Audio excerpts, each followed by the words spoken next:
If you Google worst poet ever, you get this guy. The Wikipedia article on him says that he exhibited no recognition of his peers' opinion of his work.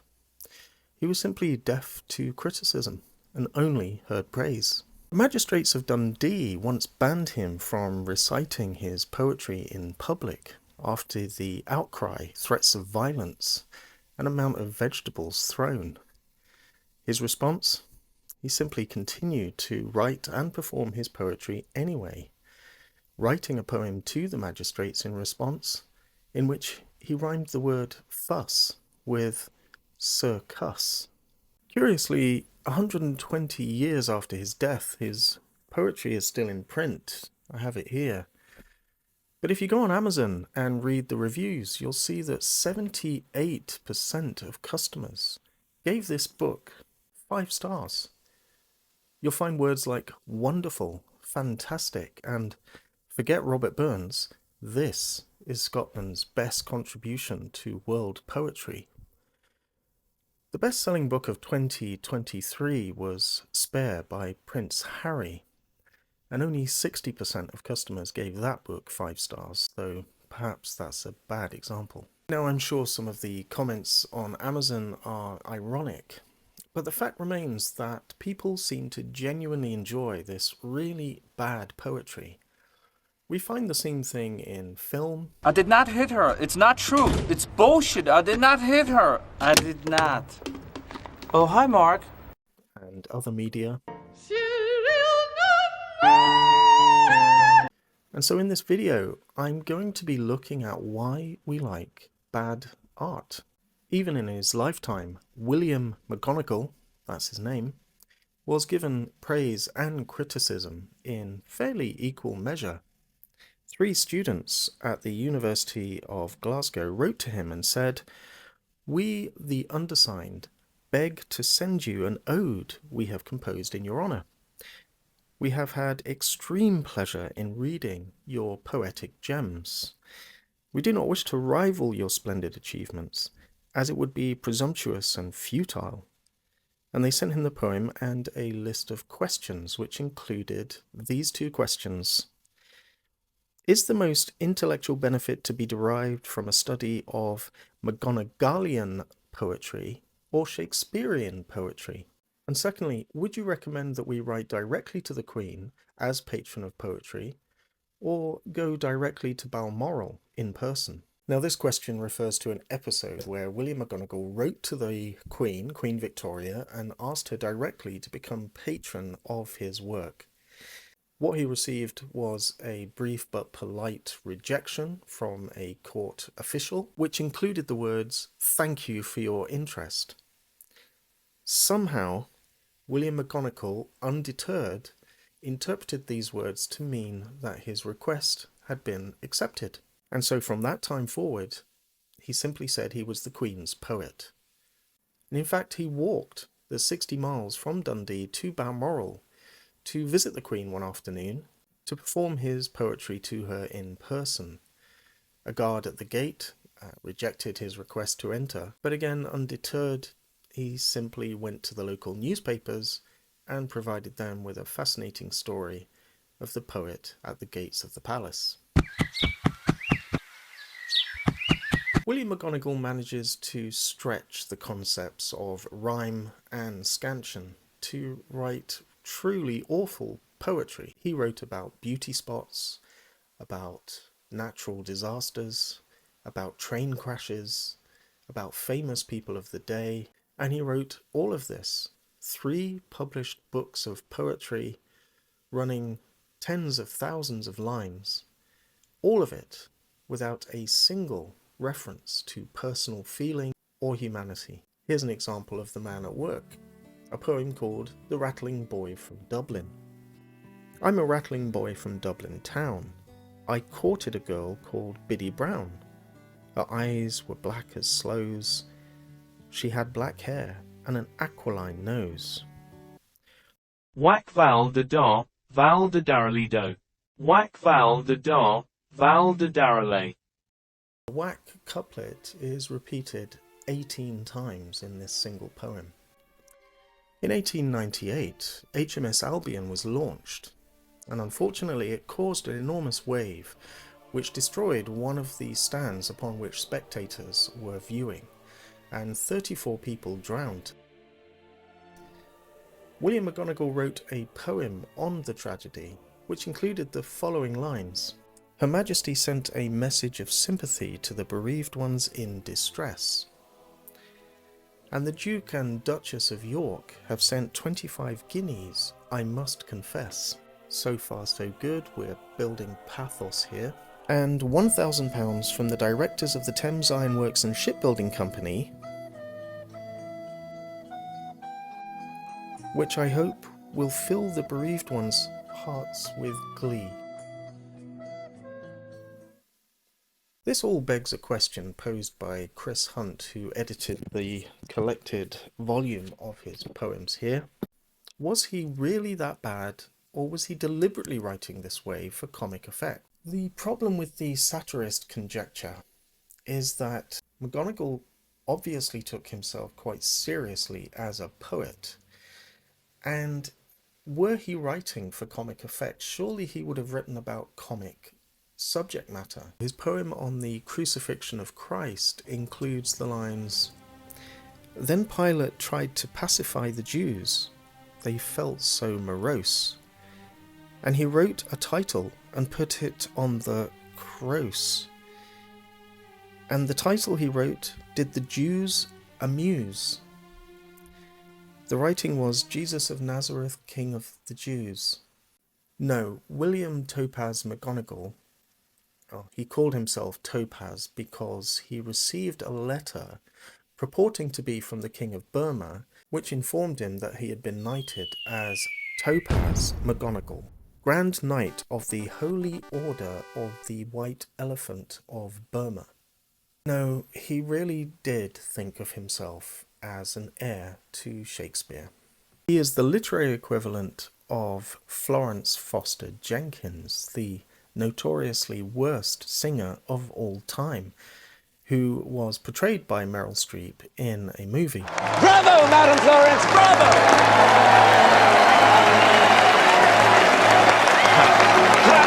Jump on your feet, bravo! Come on! Cheer!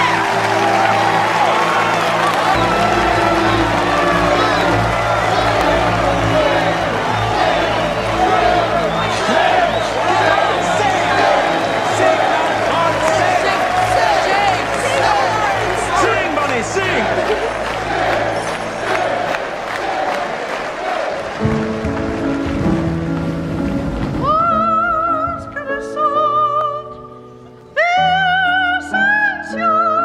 And if you think that performance was worked up for the cinema, think again.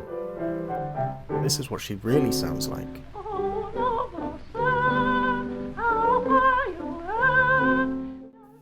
This also resembles the worst actor of all time, Robert Coates, who notoriously would invent new lines mid-performance.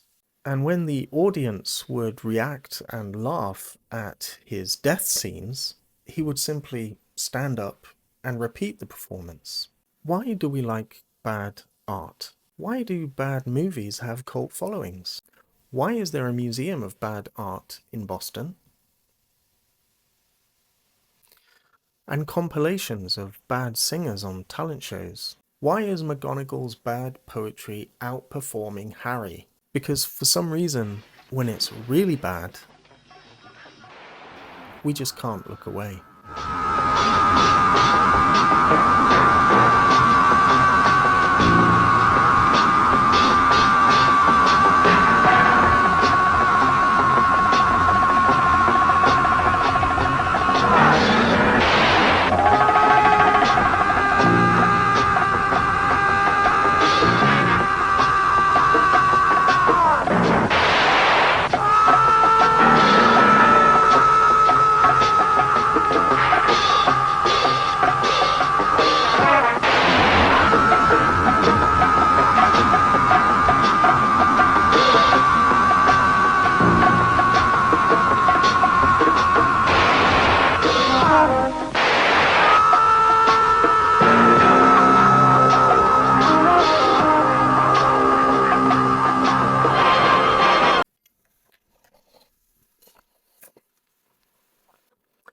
Matthew Stoll is the professor of philosophy at the University of Montana, and Matthew Stoll loves bad movies. In fact, he wrote a book about it, Why It's Okay to Love Bad Movies. And in it, he gives us a number of points as to why bad art can be so popular. Firstly, it's not just bad, it's good bad. I mean, failure is interesting and it can be very funny in its own way, but it's not bad like Cats bad. Right, well, that's not going to work, is it? Okay? Look at you and look at me, and you know that I'm sensitive about my size. Okay? And yet you embarrass me. That's what I say to you. Okay? It's good bad. It breaks the norms in interesting ways. It presents itself as one thing, but often subverts those expectations and norms. Good bad art has something in common with the avant-garde movement in art and art house cinema. It allows people the space in order to engage with the work in interesting ways. It allows them to evaluate their own tastes and expectations, and to rethink what the norms are, to re-engage with the accepted rules of the game. And good bad art always builds community. There are always cult followings and interest groups. And yes, there's a website devoted to McGonagall's poetry. Good bad art is loved because of its flaws and the breaking of norms, not in spite of them. But an understanding of the context of the art is needed. Taken on its own terms, it's probably just a failure, but taken as part of an artistic movement where we understand the intention, well, that's a different matter. With good bad art, there's also a sense that we're in uncharted territory. I mean, no one's ever done this before. There's a sense that we're veering away from the well-trodden path of professionalism, perfectionism, and big budget productions. And then there's always the sheer amusement at watching someone who, in their head, is a genius. What we end up with is a kind of tension between intention and expectation, and the result. It's like a triangle that doesn't quite fit together. There's also something transgressive about it. I mean, good bad art breaks the rules, breaks the norms, and breaks expectations. And so, like avant-garde art, it's transgressive. It breaks the boundaries of what it's supposed to be. If the best poet in the world writes a bad poem, it's just a bad poem. And if Hollywood makes a bad movie, it's just a bad movie. There's also something here about intention. You can't intend to make a good, bad piece of art. It has to attempt to be good and then subvert that expectation. I mean, to attempt to be bad is just to show contempt for your audience. There's another point to make here, and that is the intention of the audience. Many years ago, I went to the cinema to watch the new sci-fi release starring John Travolta. It was called Battlefield Earth. It's now routinely voted the worst movie of all time. But it also now has a cult following. And when I went to watch it, it remains the only film I have ever walked out on. I was watching it by normal sci-fi standards, having seen Star Wars and so on. So it has to be viewed in a particular way. When I read McGonagall's poetry now, I'm reading him aware of the fact that he is the worst poet of all time, and yet in his head, he is the Topaz Grand Knight of the Holy Order of the White Elephant of Burma. He is the Queen's poet.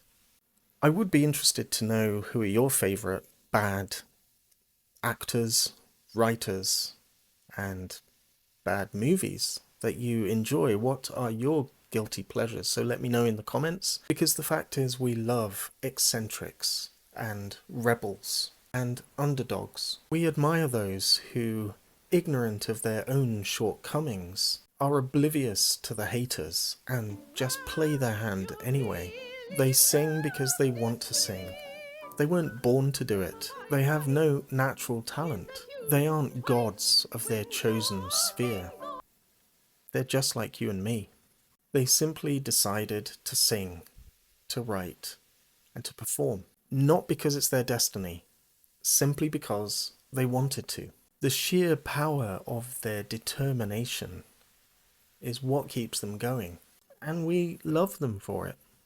They are completely divorced from perfectionism and from professionalism and from all the inhibitions that plague the rest of us. By consuming their art, we are rebelling against what we're supposed to like. In effect, we're saying no to the algorithms, the arbiters of taste. By enjoying good, bad art, we're championing the cause of passion. We're in solidarity with our brother or sister, whose only difference to the rest of us is that they decided to perform. I think it's for these reasons that William Topaz McGonagall has plaques dedicated to the places where he lived and died, and why his terrible poetry has 5-star reviews. Whack foul da da, foul da da relay do. Whack foul da da, foul da da relay. If you enjoyed this video, check out my channel and subscribe.